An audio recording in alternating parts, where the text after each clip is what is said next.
All right, fam, it's your brother Asad. And I'm Adrian. And we are back again with another quick video. So make sure you like, comment, and subscribe and hit that notifications bell so that you'll be notified when we drop new material on this channel. Secondly, in terms of housekeeping, I gotta give a special and a significant and a particular and a peculiar shout out to my South African family for all the love you guys have shown this channel, my wife, myself, my children. We greatly appreciate it. Third, in terms of housekeeping, bam, bam, bam. Just like that. Yes, we are in the planning stages of next month's meet up. But here's what I'm going to do. Here's what I'm going to do. I'm going to visit the restaurants, 1, 2, 3 restaurants first. Experience them. See what it's like. See if they have the size to kind of accommodate 20, 30, 40 people. And if so, once I do my homework, once I do my research, my investigation, my interrogation, my assessment, my inventory. See, that boy can keep going. But they get the point. Yeah, once I do that, then by next week or next Friday or so, I'll be able to make the announcement where the next meetup will be. So I want to talk about that too, because a lot of people were saying, let's meet up at the zoo. Yeah, at the park. Let's meet up at the park. It's a bride. I want to do that too. I want to do that too. I want to do a bride. I want to do a potluck type stuff. But let's remember that the main focus is two. Bam, bam, not 3, but it's 2. Bam, bam. It is 2.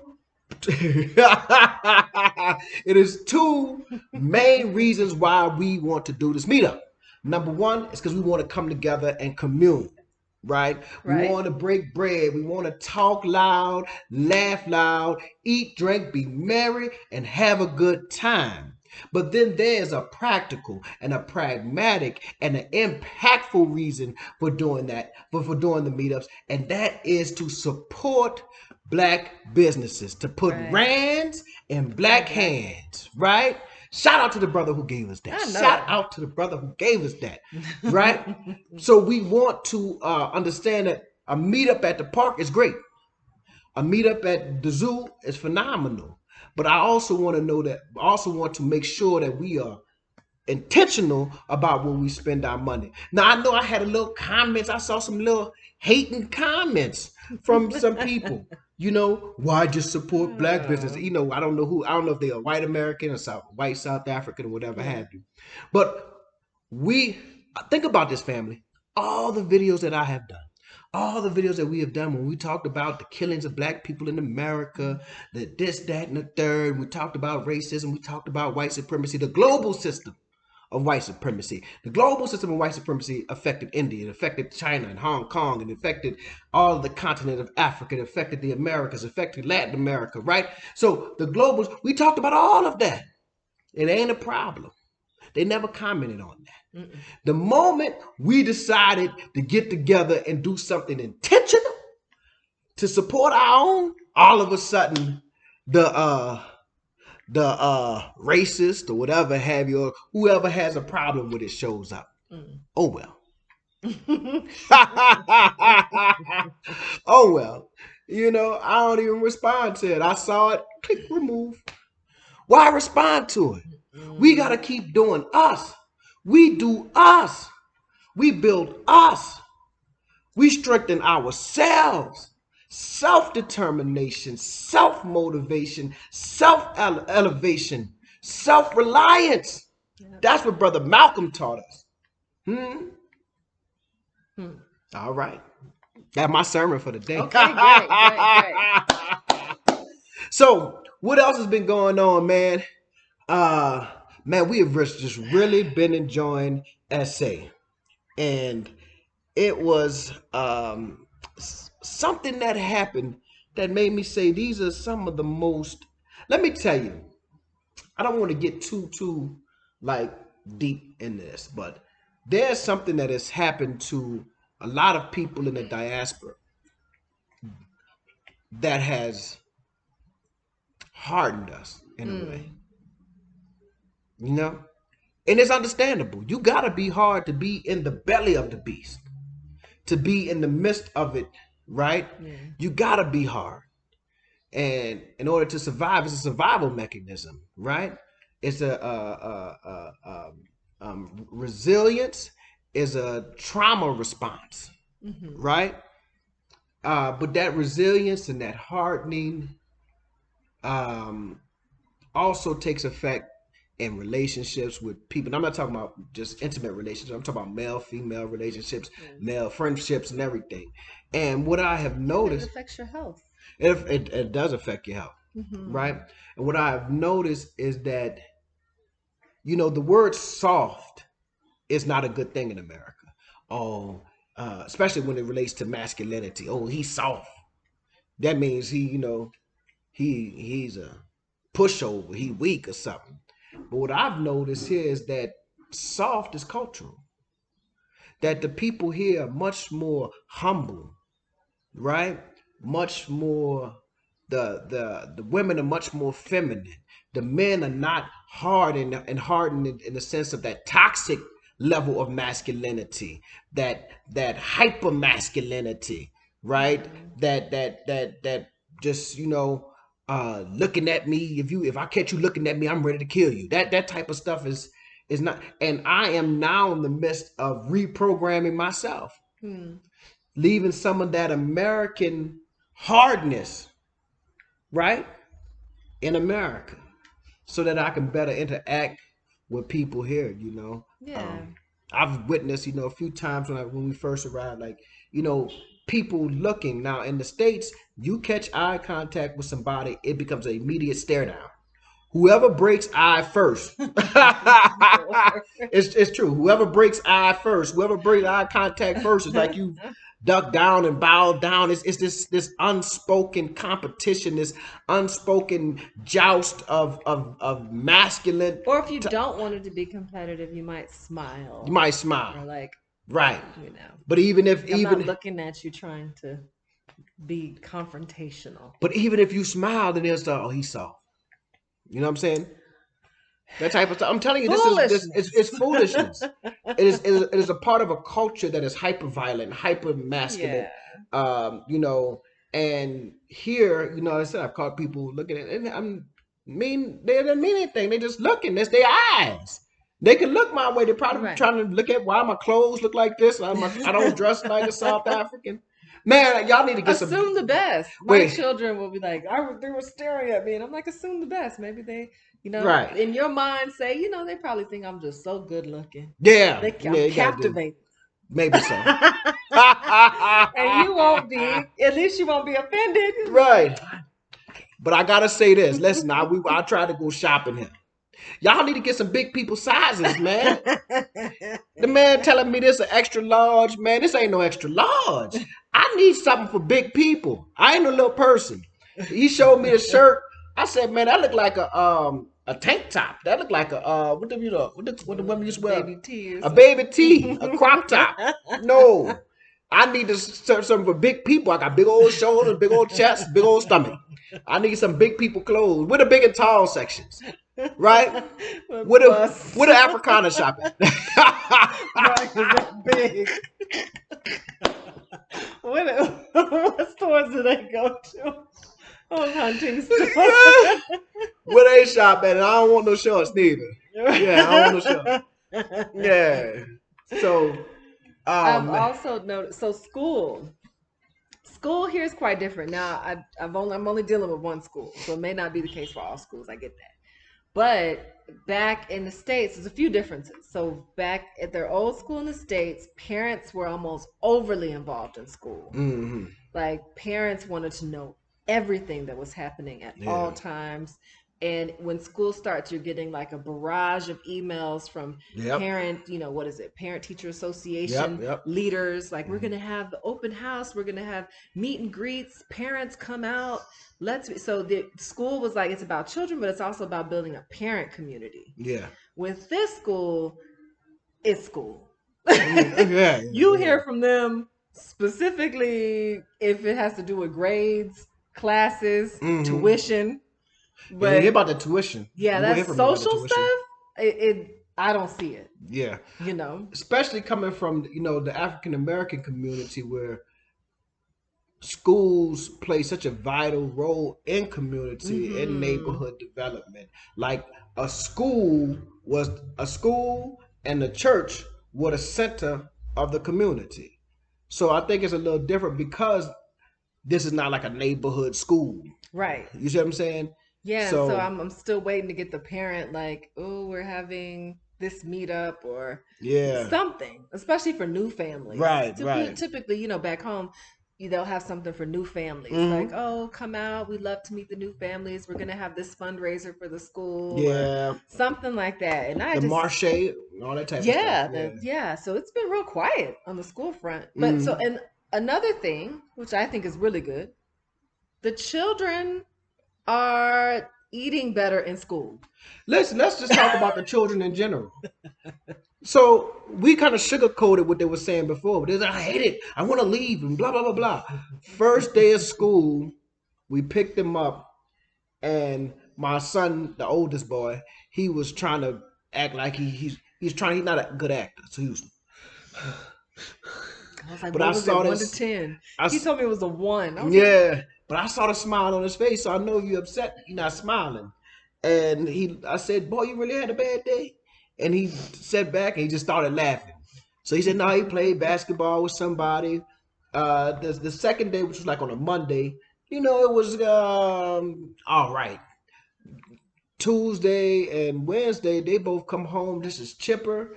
And I found out that my oldest son is in 7th grade. And the 9th graders walked up to him and found out he was from the States. And they were just like, you know, so impressed. Tell us about the U.S. and blah, blah, blah, blah. So all of a sudden, he's the cool kid. You know, he's a cool kid from the U.S. or whatever. My baby boy, he ain't going to mess with nobody regardless. Right. That's just not his personality. He's not going to make friends. He wants to be by himself. If he befriends you, like, you've done something special. And you're his one friend. His one friend. That's He's him. not gonna have no whole lot of friends. My oldest boy, I got one friend, is a social butterfly. He likes to expand. I can see him already getting his social butterfly on, and so now it's like the whole I want to go back to New Orleans stuff is out the window. Haven't heard it.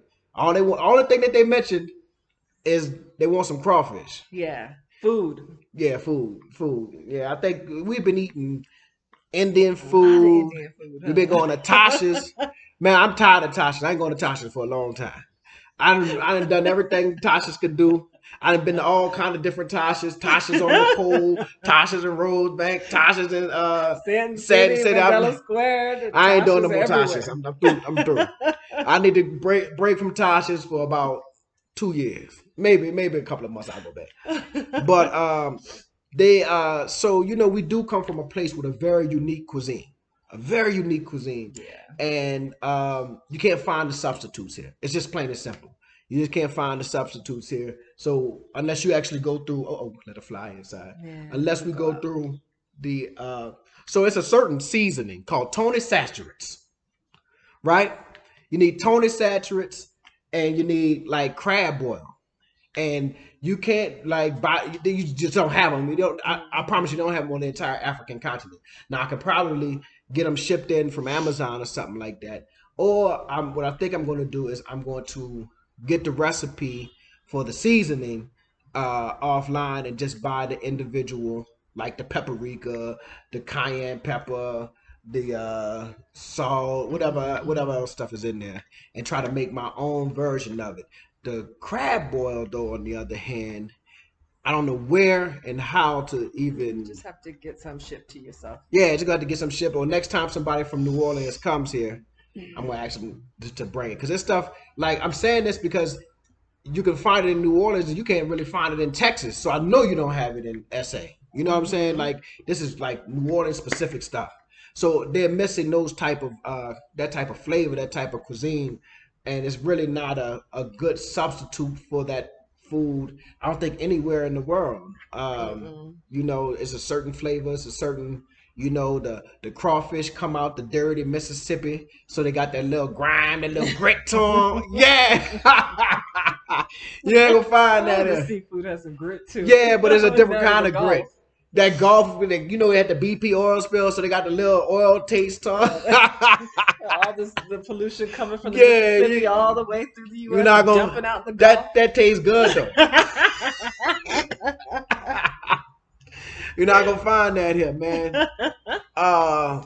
What else, man? I'm just loving that say, man. I think this video just about loving that say. People, oh, let me tell you this. So if you watch this time in 15 minutes, you're a soldier. But you know, I posted a few videos to Facebook, really just to, I don't know, I was just posting, you know, some stuff, and people were like, and my partner, so I'm not disparaging him. He's like, oh man, everything looks so modern.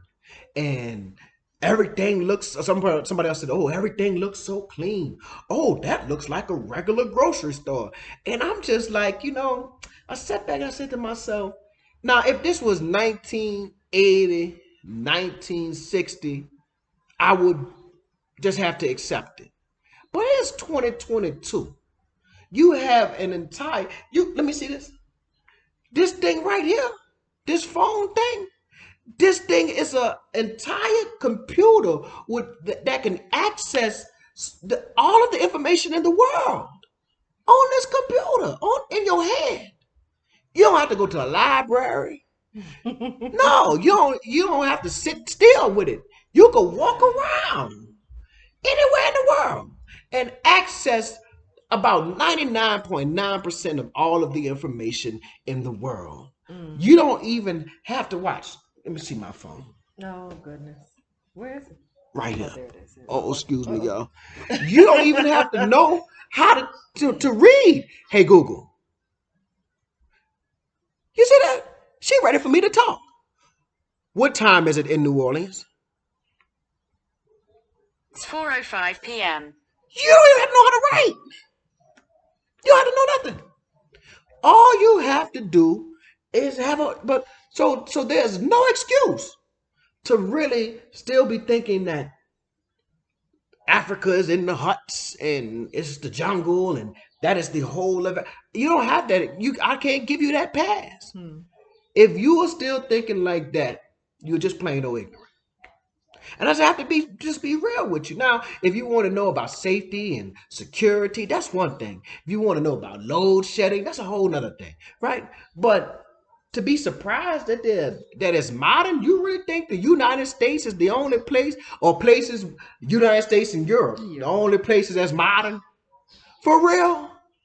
That's industrialized, that have stepped into modernity? You really think that's how strong the disease of white supremacy has affected the brains of black people and people in general? Because it's white people that think like that, right? People in general, you know, that's how strong the propaganda against the continent of Africa has been too, right? That in 2022, when people watch Trevor Noah, you think Trevor Noah came from the hut?